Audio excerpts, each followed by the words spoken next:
Ich bin durch die Einnahme der Pille in eine Depression gerutscht. Diese ganzen gesundheitlichen Auswirkungen, die man hat, das hätte ich mir einfach gewünscht, vorab zu wissen. Irgendwann kam ich auch wirklich an den Rande eines Nervenzusammenbruchs.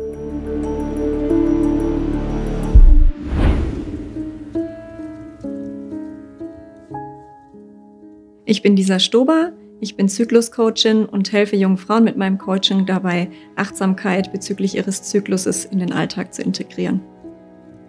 Mein Leben, bis ich 22 war, verlief so, dass ich immer sehr, sehr viel Leistungsdruck mir selbst gemacht habe, gar nicht sehr von außen. Und das hat dazu geführt, dass ich eigentlich ständig im Stress war. Und dann lag ich oftmals im Bett und irgendwie ging gar nichts mehr.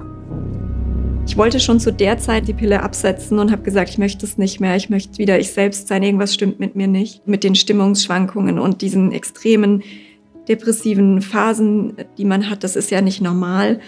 Und habe aber tatsächlich von meinem Frauenarzt damals geraten bekommen, nein, nehmen Sie die ruhig lieber noch ein bisschen weiter. Und dann bin ich halt damals raus und dachte, na gut, dann kann ich sie wohl nicht absetzen. Ja, als ich 22 war, ging es meinem Vater ziemlich schlecht und man wusste ewig nicht, was es ist. Und schlussendlich kam dann raus, dass er Krebs hat und der schon so viel gestreut hat, dass der in seinem kompletten Körper war. In der letzten Woche, bis er gestorben ist, war es tatsächlich sehr, sehr schlimm. Und dann habe ich mit meiner Mutter entschieden, dass wir ihn begleiten und haben tatsächlich die letzte Woche dann im Krankenhaus mit ihm verbracht. Wir kamen bei ihm im Zimmer an und er saß halt vor seinem Mittagessen. Er hatte halt seinen Fleischball, da gab es irgendwie Fleischbällchen oder sowas, hat er halt in den Pudding getan. Man hat einfach gemerkt, irgendwas stimmt nicht. Ja, wir waren halt total abwesend. Also so mental war er für uns dann in dem Moment einfach weg. Das Einzige, was man da getan hat, war funktionieren. Hilflos fühlt man sich da einfach. Irgendwann kam ich auch wirklich an den Rande eines Nervenzusammenbruchs und dann dachte ich, okay, ich muss meinem Hausarzt davon erzählen und wie stark mich die Geschichte mit meinem Vater auch belastet. Und da hat er dann zu mir gesagt, oh, ich glaube, dann sollten Sie vielleicht mal schauen, dass Sie eine Therapie bekommen. Ich bin dadurch und durch die Einnahme der Pille in eine Depression gerutscht. Dann habe ich tatsächlich, als ich da wirklich im Bett lag und gedacht habe, irgendwas muss ich tun, dachte ich, okay, erstmal alles aus dem Leben raus, was mich in irgendeiner Form beeinflusst. Und das war eben auch die Pille. Ich habe dann erstmal richtig angefangen, meinen Körper selbst zu spüren, die hormonellen Schwankungen, die man normalerweise durchläuft, zu spüren, da die Pille einen ja immer auf dem gleichen Level hält. Ich habe tatsächlich auch gemerkt, dass ich sportlich leistungsfähiger wurde, denn die Pille unterdrückt ja auch unsere Leistungsfähigkeit.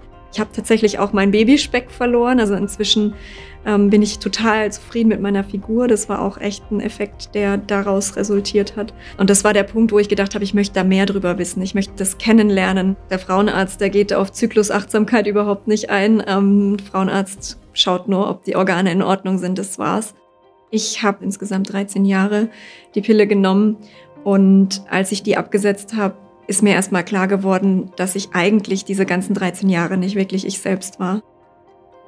Ja, wenn man die Pille anfangen möchte zu nehmen, geht man ja zum Frauenarzt. Ich hätte mir gewünscht, dass sie wirklich komplett aufklärt, dass sie sagt, ich verstehe, Sie sind jung, Sie möchten die Pille nehmen, einfach um sicher zu sein, aber dennoch auch zu sagen, das unterdrückt komplett Ihren weiblichen Zyklus, Ihre hormonellen Schwankungen, diese ganzen gesundheitlichen Auswirkungen, die man hat, das hätte ich mir einfach gewünscht, vorab zu wissen. Ich dachte, für mich hat es so viel bewegt in meinem Leben, diese Zyklusachtsamkeit. Natürlich ist es das Beste, wenn ich das nach draußen trage und das anderen Frauen zeigen möchte. Und deshalb dachte ich, ich möchte Zykluscoachin werden. Ich begleite die Frauen sozusagen auf den Weg, ihren Zyklus kennenzulernen.